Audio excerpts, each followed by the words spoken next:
Bom, pessoal, como eu havia anunciado e como havia prometido, hoje se encontra aqui em nossos estúdios no programa Podcast. Esse é um programa chamado Podcast por conta do formato que vai ficar disponível para download após de ter ido ao ar, né? Bom, é o seguinte, estão em nossos estúdios hoje, ele é advogado e também é pré-candidato a prefeito de Barreiros, Inaldo Lins Rocha. A primeira pergunta de hoje, Inaldo, é o seguinte: quero que o senhor se apresente e fale hoje para os nossos ouvintes e também para os espectadores das redes sociais que vão ouvir, que vão ver, né, essa entrevista. Quem é hoje Inaldo Lins Rocha? Boa tarde, Dinho. Boa tarde aos ouvintes da Nova Barreiros Web. Queria, num primeiro momento, agradecer a Deus pela oportunidade de estar vivo, respirando e poder estar aqui hoje vivendo esse momento. Agradecer a você, Dinho, pelo convite. Me sinto honrado e muito feliz de poder estar aqui me apresentando nessa singular oportunidade de falarmos da nossa vida, do que é que a gente pensa, do que é que a gente sonha para a nossa querida, amada e sofrida Barreiros. Para quem não me conhece, eu sou Inaldo Lins, hoje advogado, tenho 43 anos, sou filho de finado Miguel Miranda da Silva, de sua segunda família, e de dona Ruth Lins. Miguel Miranda foi alfaiate, comerciante e oficial do registro civil aqui em Barreiros, hoje falecido. Minha mãe, Ruth Lins, foi funcionária pública da prefeitura de Barreiros e lá se aposentou como serviços gerais. E eu, Dinho, nascido de família pobre, sou o 16º filho da segunda família de 17 filhos que meu pai constituiu. Nascido e criado aqui na minha cidade de Barreiros. Aqui eu comecei minha vida pegando frete, fui vendedor ambulante, vendi ovos na feira, fui vendedor de caipifruta, fui vendedor de galinha, fui mototaxista ali na esquina da Farmácia do Povo, um dos primeiros, fui cobrador de chão no governo de Inaldo Ferreira dos Santos, lá em 1993, foi meu ingresso na vida pública. Fui do antigo programa de erradicação do trabalho infantil, fui professor do antigo Mão Amiga, depois PET, que hoje não existe mais. Fui professor estagiário da Escola Hélio Santiago Ramos, pelo governo do estado. Fui conselheiro tutelar aqui em Barreiros, fui o 6º mais votado e por desistência de uma das candidatas eu acabei assumindo e concluindo o mandato. Considero que foi um conselho tutelar precursor de tudo que se construiu na história do conselho de tutelar hoje. Fui presidente do Conselho de Direito da Criança e do Adolescente aqui em Barreiros e depois, por ter sido aprovado num concurso público, eu migrei para a cidade de Maragogi, onde passei para o concurso público de motorista e assumi o concurso. Fui aprovado em primeiro lugar na prova. E aí, de motorista, para a gente reduzir um pouco essa história, que é uma história longa, eu exerci o cargo de office boy, assessor financeiro, diretor financeiro, tesoureiro e saí da secretaria, que eu entrei como motorista, como secretário. Nesta secretaria, recebi um prêmio, fui considerado um dos melhores secretários de educação do estado de Alagoas e depois recebi um convite para retornar a Barreiros, para atuar na gestão do então prefeito Antônio Vicente de Souza Albuquerque, o Toninho da Coca-Cola, que fez, considero eu, com todo respeito às opiniões contrárias, a melhor gestão da recente história política do município de Barreiros. Naquela época nós tínhamos dinheiro para pagar o povo em dia, comissionado, contratado ou efetivo recebiam no mesmo dia. Todos os direitos sociais desses servidores eram respeitados conforme estabelece a Constituição. Tínhamos dinheiro para fazer festa, a festa do mundo, a festa do crente, a festa do católico. Pagávamos o salário absolutamente em dias. Calçamos diversas ruas, elevamos o esporte, inclusive foi a época que a maior reforma no estado de futebol Luiz Brito Bezerra de Melo, onde o time de Barreiros já estava galgando para ir para a Série A2 do Campeonato Pernambucano. Construímos a escola Ercília Clima nessa gestão.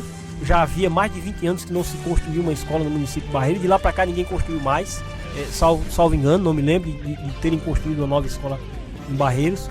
Entre tantas outras obras que a população, tenho certeza que conhece e lembra. O direito dos professores, que era absolutamente respeitado, sobrava dinheiro no final do ano para pagar o 13º e 14º salário, mesmo respeitando o PCC, pagando em dia. Os agentes comunitários de saúde tiveram um reajuste e o plano de cargos de carreira respeitado e recebiam em dia e conforme a tabela de cargos de carreira. Os conselheiros tutelares tiveram salário dobrado e foi naquele governo que eles receberam o maior salário da história. Entre tantos outros feitos, quando retornei a Barreiros para trabalhar, nessa época eu fui assessor da Secretaria de Governo. Tonho foi cassado, eu retorno à Prefeitura de Barreiros como secretário de administração no segundo governo de Antônio Vicente. Nós enfrentamos 3 enchentes. O Antônio Vicente estava bem doente, perdemos o grande mentor, a grande mente pensante que contribuía muito com a gestão, que conduzia na verdade o pensamento de Antônio Vicente. Jailton era quem implementava essas ações. Então, por diversas razões, não foi um governo do qual posso dizer que devo me orgulhar, porque diversas falhas ocorreram. E hoje tentei naquela época, lá em 2005, uma candidatura a prefeito. Levei uma rasteira, tomaram um partido naquela época e eu fiquei impedido de se candidatar. Algumas pessoas me perguntam, inclusive, mas doutor, o senhor foi candidato, depois desistiu, lhe compraram, foi dinheiro. Jamais isso aconteceu. Tudo que tenho é fruto do trabalho, do meu suor honesto. Tanto é que na época que fui secretário, me dispus a sair daqui todas as noites, ir para Recife, chegar de meia-noite, estudar até 1, 2, 3, 4 horas da manhã. Minha esposa e meus filhos são testemunhas disso, para que eu pudesse me alforriar, porque eu não estava satisfeito com o que estava ocorrendo na administração pública e eu precisava me tornar independente. Então me tornei independente, hoje sou advogado, me considero muito bem sucedido na minha profissão e estou disposto a me colocar como pré-candidato a prefeito nas eleições de 2020, porque não estou satisfeito, não acho que nenhum dos que estão me representam. E nem representam, muito menos, a população de Barreiros. Muito bem, Naldo. Essa pergunta aqui, eu já tinha planejado de fazer ela ao senhor, mas no entanto ela estava fora. Mas como o senhor tocou no assunto, como o senhor foi secretário do governo de Antônio Vicente, o Tonho da Coca-Cola, e ele tinha fama de não dar autonomia aos secretariados. Todos, para fazer algo, tinha que o consultar. Como o senhor foi secretário dele, eu tenho essa pergunta. O senhor tinha autonomia na sua secretaria? O senhor tem algum legado da época que o senhor foi secretário, assim que possa ser relevante para se orgulhar disso hoje? Dinho, Antônio Vicente era centralizador, extremamente centralizador. E quando nós tínhamos Jailton, ele era a pessoa, por ser irmão e ter intimidade, que conseguia dobrar algumas como é que eu posso dizer, algumas atitudes que devia tomar para a população que fosse impopular para ele. Então, com a perda de Jailton, a gente sentiu muito isso. Nenhum secretário poderia fazer ou deixar de fazer alguma coisa se não fosse com a autorização do prefeito, até porque é ele que responde. Eu até entendo a responsabilidade por qualquer ato da gestão, né? Eu não era ordenador de despesa, era do prefeito e do tesoureiro e do secretário de finanças, se assinasse algum documento que lhe desse alguma responsabilidade. Então, autonomia nós não tínhamos. O poder do secretário é de orientação, e aí o prefeito segue se quiser. Repito, quando tínhamos Jailton, ele tinha o dom, por ser irmão, de poder orientar melhor, e aí São Antônio seguia mais as orientações de Jailton. Quando perdemos Jailton, a coisa se tornou bem mais difícil, porque aí era a condução dele e em muitas ocasiões, inclusive passei um tempo significativo da gestão por discordar de algumas situações, sem ter muito contato com São Antônio. Muito bem, considero satisfeito com a sua resposta. Agora vamos à próxima pergunta, Reinaldo. É o seguinte, tem a ver com a sua profissão de advogado. Na sua visão, diante de tudo que estamos vivendo a nível nacional, estadual e até municipal mesmo, como o senhor, a justiça como um todo, principalmente o judiciário, o STF, que tem sido criticado por não ter representatividade, principalmente lá no STF, né? Como o senhor vê e como é que o senhor avalia tudo isso? Dinho, a justiça brasileira, como advogado, eu milito nas primeiras instâncias, primeira e segunda instância. A gente não tem processo aqui tramitando no STF. O nosso dia a dia é na Justiça Federal.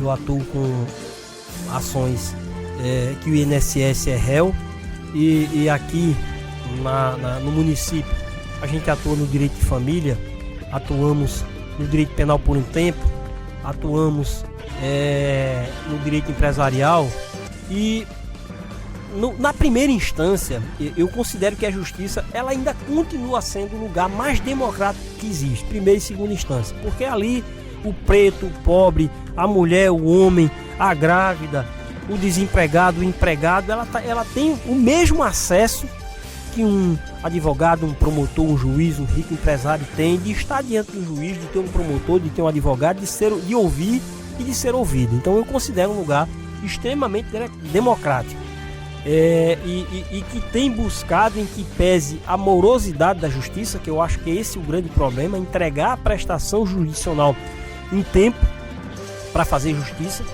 É o grande problema da nossa justiça comum, o Tribunal de Justiça de Pernambuco e dos estados. Creio que seja um problema do país inteiro. Eu atuo em diversos tribunais dos estados e vejo que é quase que comum essa demora na prestação jurisdicional. Mas é um tribunal, eu considero um pouco mais ético, eu considero mais efetivo, eu considero mais democrático.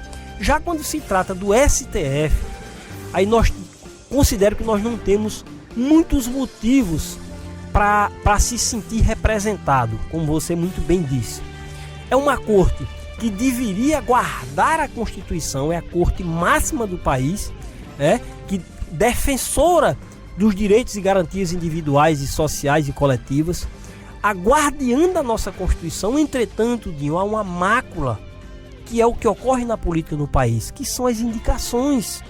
Ora, eu vou ser investigado por um órgão composto de membros que eu coloquei na cadeira lá, que sem a minha indicação jamais ele seria ministro do STF, do STJ, Isso é uma aberração.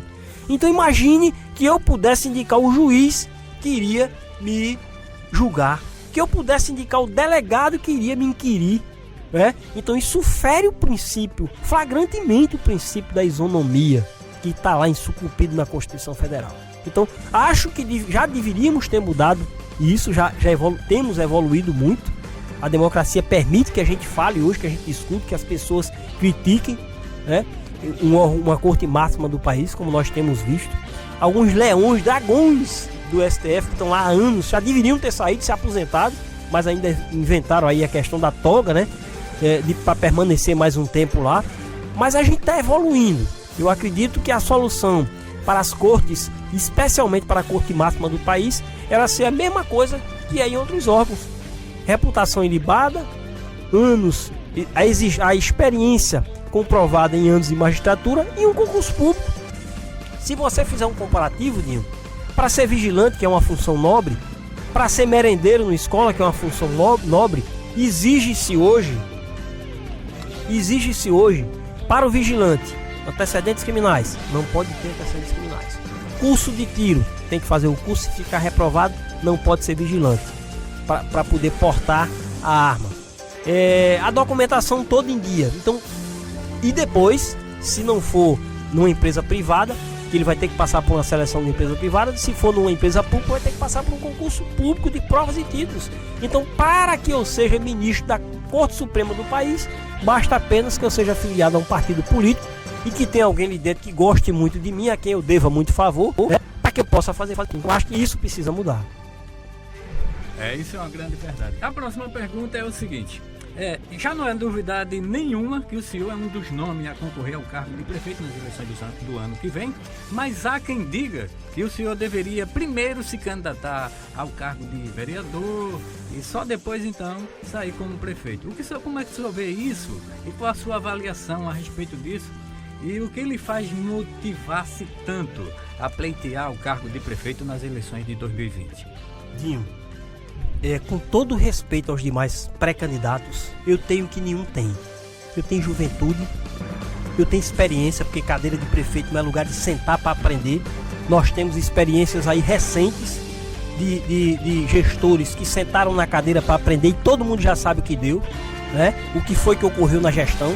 Cadeira de prefeito não é lugar de se aprender a gerir. Você tem que chegar pronto, porque o tempo é curto, as ações são emergenciais, a população precisa. São 40 anos de atraso em nossa cidade. Se você der uma olhadinha nos números do IBGE, você vai verificar que há 10 anos o índice de desenvolvimento humano da nossa cidade tem caído. Se você for lá olhar a taxa de ocupação do nosso município pelo IBGE, é de 10% da população do município, 90% vive de benefício, vive de Bolsa Família, vive na informalidade. Se você for observar, a taxa de escolaridade é mínima.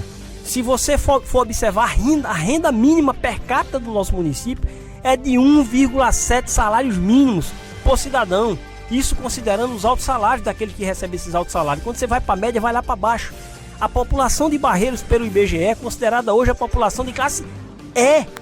Nós temos a A, B, a C e a D. Barreiros é a E. Então isso é resquício de governos que ou sentaram na cadeira para aprender, ou os dois compraram um mandato para de lá retirar em dobro o que gastaram. Então, não sou candidato a vereador, inclusive tive esse pensamento lá atrás, mas quando conheci o sistema, percebi que o sistema faliu, Dinho. O sistema político faliu, não são as pessoas. A troca de moeda do toma lá da cá inviabilizou o mandato de vereador. Por isso que não há vereador com voz ativa. Por isso que não há vereador a defender os interesses da população. Vou lhe contar uma história e todo mundo sabe do que é que eu vou falar aqui agora. O vereador, para se eleger hoje em Barreiros, a história conta isso e as pessoas sabem, 150 mil reais se for bom de voto. Para se reeleger, 250 mil reais. Eu ouço de vários candidatos, de vários vereadores que estão sentados na cadeira. E quando ganham, Dinho, qual é o compromisso? Ele ganha no domingo. Na segunda-feira ele está na porta da Caixa Econômica Federal para pedir empréstimo e compromete 70% do salário, que a lei diz que só são 30%. Para quê? Para pagar os débitos da campanha. Quando ele sai da Caixa, você quer saber para onde ele vai, Dinho? Ele vai para a prefeitura. Ele vai procurar o prefeito porque ele vai precisar alugar um carro, ele vai precisar alugar um ônibus, ele vai precisar empregar alguém, ele vai precisar empregar os cabos eleitorais aos quais ele prometeu emprego. E eu lhe pergunto, Dinho, e eu pergunto à população de Barreiros, com que força esse vereador vai cumprir o seu papel constitucional, que é fiscalizar o prefeito, que é fiscalizar os recursos, que é defender a população, que é denunciar os desvios, que é estar aliado com o Ministério Público Federal, com o Ministério Público Estadual, com os tribunais, Tribunal de Contas do Estado, Tribunal de Contas da União, se ele deve a manutenção dele no cargo ao prefeito, senão ele não paga as contas para os quais ele se comprometeu para se eleger. Então o sistema faliu, por isso que eu não tenho esse interesse de ser candidato a vereador, porque só se corrige de cima para baixo, com um prefeito de vergonha na cara, de moral, que esteja compromissado e que esteja com o seu mandato devido ao povo, e não aos agiotas, e não aos bancos, e não àqueles que se aproveitam nesse momento, que emprestam dinheiro a juros. E quem paga isso é o povo, meus irmãos. Quem paga isso é o povo.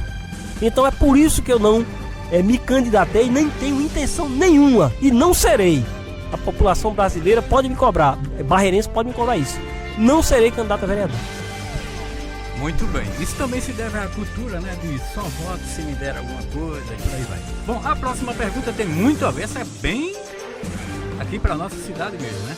É o seguinte, olha, nos últimos anos estão tentando criar em Barreiros um clima para que as pessoas vejam apenas dois grupos políticos na cidade, como se essas fossem as únicas opções políticas da cidade. Há um grupo do ex-prefeito Carlinho da Pedreira, que teve 2 contas rejeitadas pelo Tribunal de Contas do Estado, TSE, e o grupo de seu João Baleia, que tem Elimário como prefeito, à frente da prefeitura, com a máquina na mão. O senhor acredita mesmo existir uma terceira via para as eleições de 2020?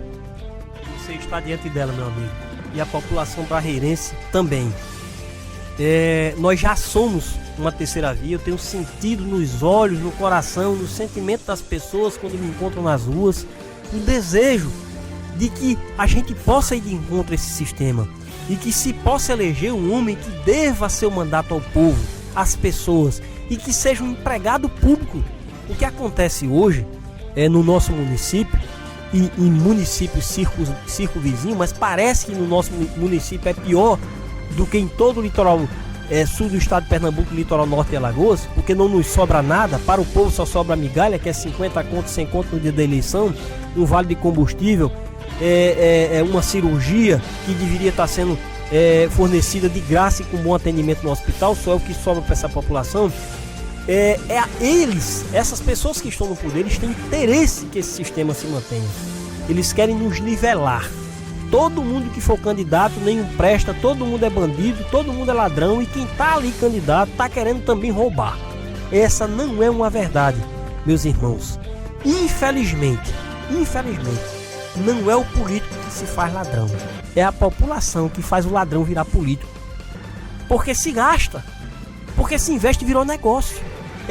É contra esse mal que a gente deve lutar. E nós temos um exemplo grande, Dinho, de que isso está mudando. Veja as eleições para Conselho Tutelar que ocorreram ontem no país inteiro, mas especificamente tratando do caso da nossa sofrida e amada Barreiros. A irmã do atual prefeito, que eu considero e quero muito bem, é inclusive minha vizinha, na eleição passada, o irmão dela era um simples vereador. Ela teve quase 1000 votos. Na atual eleição, o irmão é atual prefeito, tem mais 3 prefeitos que apoiam ele. A gente sabe que a gestão em Barreira é compartilhada, né? Não é só um prefeito. A esposa, pela qual também nutro imenso respeito, é vereadora. E ela teve nessa eleição menos votos do que a eleição passada. E quem foi pra rua viu a estrutura que foi colocada à disposição. Quem viu pra rua, quem foi pra rua ou quem é funcionário público, contratado, comissionado, sabe qual foi o recado que foi dado. Que ela tinha que ser a mais votada. Os populares nos dizem isso. Então é uma prova, meus irmãos barreirenses. É uma prova de que a coisa está mudando. É preciso que a gente enxergue. É preciso que a gente acredite. É preciso que a gente participe desse processo de mudança. Porque vai mudar, porque Deus quer que mude. Deus quer que mude. A história de Barreiros não vai permanecer a mesma.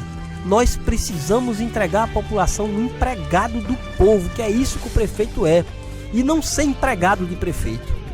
Eu acho que basta analisar os fatos, analisar a história. Eu tenho certeza absoluta que eles não estão satisfeitos com a votação que tiveram no Conselho Tutelar, e essa é uma demonstração plena da insatisfação da população. Plena. Outro exemplo que eu lhe dou, Dinho, eleição do Conselho Tutelar. Pessoas esperaram 3-4 horas para votar. E foi a eleição que nós vimos na cédulazinha sair lá, branco e nulo. Isso é um recado claro àqueles que estão subestimando a inteligência do povo. O povo não é besta e vai dar a resposta em 2020.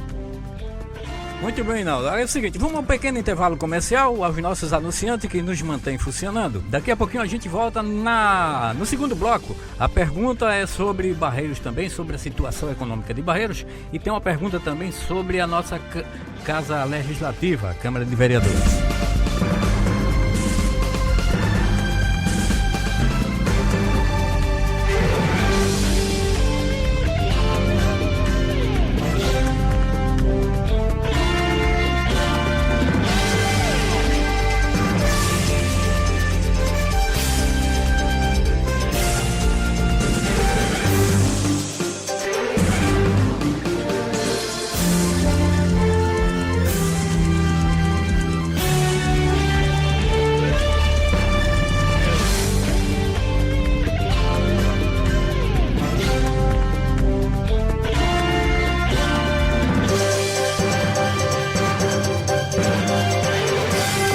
Você está ouvindo Nova Barreiros Web, a sua rádio.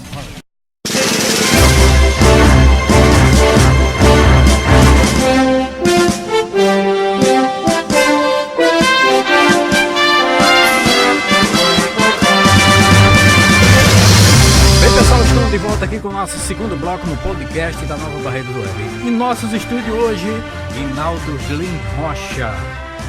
Ele é advogado, também é pré-candidato a prefeito de Barreiros. Rinaldo, a primeira pergunta desse segundo bloco é: o que está faltando, na sua opinião, o que está faltando para que Barreiros volte a ser um polo importante econômico na Mata Sul pernambucana? Dinho, Barreiros, quem conhece nossa história sabe, Barreiros já teve 3 fábricas em pleno funcionamento, sem contar com as 2 usinas que tínhamos aqui funcionando na nossa cidade. Barreiros tem 2 rios, o Unicarimã.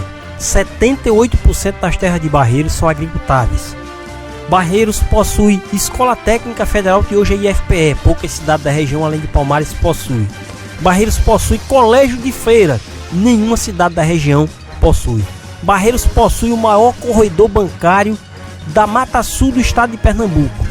Barreiros possui o maior comércio, é o maior centro abastecedor de mercadorias e serviços, desde a Mata Norte do estado de Alagoas à Mata Sul do estado de Pernambuco. Barreiros tem um povo aguerrido, trabalhador. Barreiros tem um povo que era...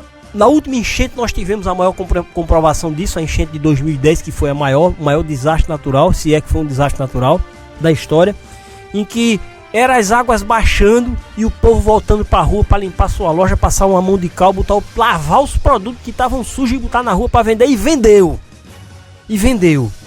Então, o que falta em Barreiros para a gente recuperar esse protagonismo que nós tínhamos e que vimos perdendo nos últimos 40 anos? Falta gestão, falta vergonha na cara, falta comprometimento, falta eleger, porque tudo depende do poder central, que é onde está o recurso, onde estão as condições para provocar a mudança, é no poder executivo municipal. Se tivermos um gestor que recupere a autoestima da nossa população, que tenha credibilidade e que deva este mandato ao povo, nós colocaremos Barreiros no lugar de onde ele nunca deveria ter saído. O lugar de protagonista nessa região. E estamos perdendo espaço. Nós já ressaltamos alguns números, mas eu quero trazer mais um. Foi uma das cidades do estado de Pernambuco que mais desempregou nos últimos anos, que mais perdeu postos de trabalho. Ande no comércio da nossa cidade, onde não se encontrava um ponto, era briga para alugar um ponto. Da Dom Luiz, a Aires Bela, a Oliveira Lima. Olhe quantas placas de aluguel, faça essa análise. Desça no comércio da sua cidade e vá olhando de rua em rua. A entrada da Rua da Brasília ali, quantas lojas tem com placa de aluguel? No centro da cidade nós temos lojas com placa de aluguel há anos e não se consegue alugar. Resultado dessa política da troca de favores. Virou negócio. Pega-se dinheiro emprestado com juro a 4% do agiota, empresta-se ao povo e tira-se em dobro dos cofres públicos. O sistema faliu e o poder de mudança está nas mãos do eleitor, que esses grupos que dominam a nossa cidade dizem, pelas casas de baralho onde jogam, pelas mesas de bar, onde luxam com dinheiro público, eles dizem, o povo de Barreira é corrupto e a gente vai ganhar a eleição de novo. E eu quero discordar dessas pessoas, porque Barreiros vai dar a resposta. Barreiros vai dar a resposta. Vai dar a resposta nas urnas. Se não votarem em mim como candidato a prefeito, que escolha qualquer um outro que represente a verdadeira mudança. Que não esteja financiado pelos cofres públicos de outras cidades, porque nós temos 2 cidades hoje que são reféns desse capital. Se transfere título de lá para cá, daqui para lá, se investe dinheiro de lá para botar candidato aqui, daqui para botar candidato lá. E o povo está atento a isso e estará atento na hora de votar. Na hora de votar, meu irmão, minha irmã barreirense, é você, sua consciência diante de Deus e a urna. Não conheço nenhum candidato que tenha pago um voto a 50, a 100 reais, tenha dado um milheiro de tijolo, uma caixa d'água, um cano, uma mudança, uma cirurgia, que foi com você lá na urna para ver em quem você votou. O voto é secreto, essa é a arma que nós temos. E eu tenho convicção que o povo de Barreiros vai poder usar isso, vai saber usar isso, para que a gente volte a se orgulhar de um homem público na nossa cidade e colocar a nossa cidade no lugar de onde ela nunca deveria ter saído, no lugar de estar. Temos aí a Praia do Porto, temos Maragogi aqui de lado, que atingiu, de onde eu tive a alegria de ser secretário de Educação e secretário de Finanças, que atingiu o topo da ocupação turística. Temos aqui na Mata Sul de Pernambuco, Tamandaré, Porto de Galinhas, e nós temos a Praia do Porto, foi considerada uma das 10 praias mais belas do mundo, onde se gravou a novela Indomada, que tinha o coqueiro solitário, que até isso permitiram que tirassem. Então ali poderia ser o nosso vetor do desenvolvimento, o turismo, que é a indústria sem chaminé, que não polui, que traz quem tem dinheiro para investir na nossa cidade, para gastar, para conhecer uma beleza daquela, e isso não é explorado. Então Barreiros tem tudo para dar certo, está nas mãos de nosso Deus e na mão do eleitor. E eu tenho plena convicção que a mudança vai ocorrer. Muito bem, essa foi uma observação muito bem colocada. Rinaldo, a próxima pergunta, essa pergunta tem a ver com a Câmara de Vereadores. Recentemente, por assim dizer, tivemos alguns absurdos, tendo como pano de fundo a Câmara de Vereadores de Barreiros. Como o senhor vê e o que acha, e o que se esperar para as 13 vagas para as eleições de 2020, para essa Casa Legislativa? Como mencionei antes, Dinho, eu tenho grandes amigos na Câmara de Vereadores e não costumo misturar essas coisas. Não costumo misturar. Entretanto, a mesma mudança que se espera na gestão do Executivo Municipal, espera-se que ela ocorra. Isso é uma mudança, isso é um movimento nacional, não é Barreiros. Tivemos aí um presidente da República eleito sem gastar. Tivemos aí um presidente eleito pela vontade popular e soberana do povo. Então o sentimento, o momento é muito oportuno para que essa mudança ocorra. Entretanto, nós devemos considerar que essa miséria em qual está implantada na nossa cidade, e é interesse que ela permaneça, que as pessoas continuem tendo fome, continue o desemprego, continue o hospital sem dar as condições necessárias para a população, para que essa população possa se dirigir a essa liderança, e essa liderança no contato conseguir resolver a situação, e essa população ficar devedora, se sentir devedora e voltar a votar. Eu espero mudança, eu espero renovação, porque vai ser bom para todo mundo. O vereador que ganha sem gastar, o comprometimento dele, o compromisso dele é com o povo, não é em pagar as dívidas que ele absolveu para que fosse eleito. Não é um mandato que foi comprado, é um mandato devido à democracia, devido às pessoas. Então as pessoas vão ter a sabedoria necessária para receber de quem tiver dar e votar em quem tem proposta, votar em quem tem história, votar em quem realmente representa os ideais de mudança que a nossa cidade tanto precisa. Então, renovação absoluta, é isso que a gente espera. Muito bem, chegamos aqui à nossa última pergunta deste segundo bloco de encerramento aqui do podcast. Rinaldo, se acontecesse de algum tipo de convite, o senhor aceitaria sair candidato a vice-prefeito na chapa de algum desses prefeitos que estão que é atual, né? Por exemplo, você aceitaria sair candidato a vice-prefeito na chapa de Carlinho da Pedreira ou de João Baleia, ou desses políticos de carreira que estão aí como atuais vereadores ou ex-vereadores? Você aceitaria sair, né, de vice na chapa de algum desses? Jamais. Essa possibilidade não existe, está absolutamente descartada, porque eu estaria lutando contra uma história que eu construí há 40 anos. Eu estaria lutando contra o meu próprio discurso. Eu estaria lutando contra o meu próprio povo. Eu estaria atirando, cuspindo no prato que eu prego a mudança. Não aceitaria. Me sentiria inclusive honrado, que é sinal que a gente está crescendo na preferência, na nossa pré-candidatura, mas jamais, sequer me procurarão, porque sabem que esse convite não existe qualquer possibilidade, a mínima que seja, de aceitação. Reinaldo, eu quero lhe dizer que estou muito satisfeito com a sua presença aqui no estúdio, com a resposta, com o seu comprometimento em vir aqui também.